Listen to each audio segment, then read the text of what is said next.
It's Mash Mervis time. Let's discuss on fantasy baseball today in 5.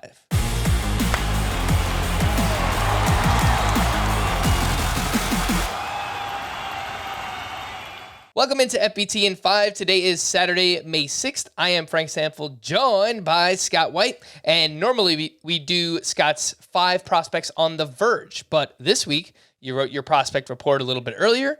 And guess what? Matt Mervis got the call. So let's just talk about him. Lots of power, doesn't strike out very much. Great on base skills, Scott. 45% rostered is Matt Mervis. What are you expecting in his debut with the Cubs? Well, I feel like it's hard to expect anything from any prospect call-up the way this year has gone, really the way the last few years have gone. Not a lot of consistency there. I have more hope for Matt Mervis than most, I will say, just because he seems so polished as a hitter, not the least of which being because he is 25 years old already. So he's more experienced than most first-time call-ups, having spent some time at college. Also, strikeout rate, he's maintained a low strikeout rate throughout his minor league career, below 20% the last couple years, which is very good for a power hitter. Also, he has transitioned so easily from level to level, like no let up in the performance as he's climbed the ladder. And so I'm hoping that continues in the majors as well. Matt Mervis led the minors in extra base hits last year with 36 home runs, 40 doubles. He led the minors also in total bases. He was among the leaders in RBI with 119. So there's a lot to like here for Matt Mervis, especially in points leagues. I don't think you can just assume he's going to be somebody you can plug at first base and leave him there the rest of the season, but certainly worth picking up as a potential lottery ticket. A question I keep getting, Scott, is would you rather have Matt Mervis or Christian Encarnacion-Strand of the Cincinnati Reds, who hit 3 more home runs in a game on Thursday night? Yeah, I mean, I think it has to be Mervis just because we know he's coming up. And he does seem like a more well-rounded hitter, less opportunity for things to go wrong. But I'm very excited about Christian Encarnacion-Strand, too. He's up to 7 home runs in 10 minor league games this year after being a total masher last year, too. And this spring, he hit over 500 with 4 very loud home runs. Like, the power seems to be top of the scale here for Christian Encarnacion-Strand. Of course, he's going to play in the best park for home runs once he does reach the Reds. I don't see why that wouldn't happen in short order here, considering they're playing Spencer Steer at first base right now. We haven't heard any updates on Joey Votto in a couple weeks. It could happen tomorrow. Encarnacion-Strand, we hear he's coming up. So if you missed out on Mervis, go ahead and stash Encarnacion-Strand, who is eligible at third base, by the way, even though he would play first base once he reached the majors. All right, the 5 prospects that are on the periphery. These are just prospects doing something as of note as of late. And we'll start with Christopher Morel of the Cubs, Junior Caminero with the Tampa Bay Rays, Jonathan Clase with the Mariners, Ben Brown with the Cubs, and Sterling Thompson with the Rockies. Scott, I know the Cubs just called up Matt Mervis, but I looked at the numbers for Christopher Morel the other day. He is crushing it in the minors.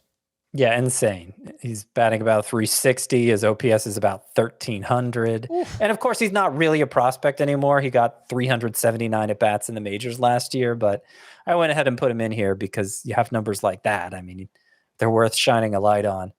And because he was on the 40-man roster already, there was some speculation he would get the call before Mervis. Clearly, it didn't happen. And I think it's telling that it didn't happen because Morel fell out of favor with the Cubs last year because the strikeout rate was exorbitant. And for as productive as he is at AAA right now, still a really high strikeout rate, almost 30%.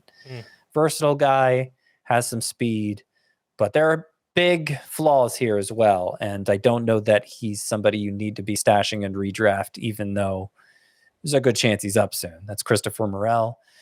Junior Caminero is one of the biggest prospect risers this year for the Rays, a 19-year-old with major league quality of contact, very high exit velocities, and that power is shining through for him this year. He's, as a 19-year-old, he's taken that big step forward with the power production.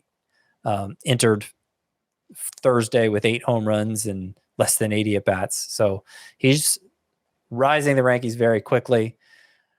Jonathan Class A, who you mentioned for the Mariners, an outfielder, he stole 55 bases last year. So he had a lot of speed. We already knew Class A had that going for him. But he's another guy who appears to have added a lot of power this year. Small guy, only 5'9". So how will he sustain that as he moves into the upper levels? That remains to be seen. Also, the strikeout rate is kind of high for somebody who's still an A-ball, but the scope of the skills here for Jonathan Class A makes him a fascinating option in dynasty leagues. Ben Brown, 6'6" pitcher for the Cubs, came over in the David Robertson deal from the Phillies last year, and it was dominating at Double-A early on. Just moved up to Triple-A and turned in a great start there. So he is a pitching prospect on the rise. And real quickly, Sterling Thompson of the Rockies was a supplemental first-round pick last year. Tremendous contact skills, sort of a Jeff McNeil type in that way, but he's 6'4" and has the foundation to add power in a way Jeff McNeil doesn't. So he's batting nearly 500 so far in the lower minors. Is Sterling Thompson, set to move up a level, and somebody who needs to be on your radar in dynasty leagues. All right, for more extensive fantasy baseball coverage, listen to the Fantasy Baseball Today podcast on Spotify, Apple Podcasts, the Audacy app, or anywhere else podcasts are found. Thanks for listening to Fantasy Baseball Today in 5, and we'll be back again next week. Bye-bye.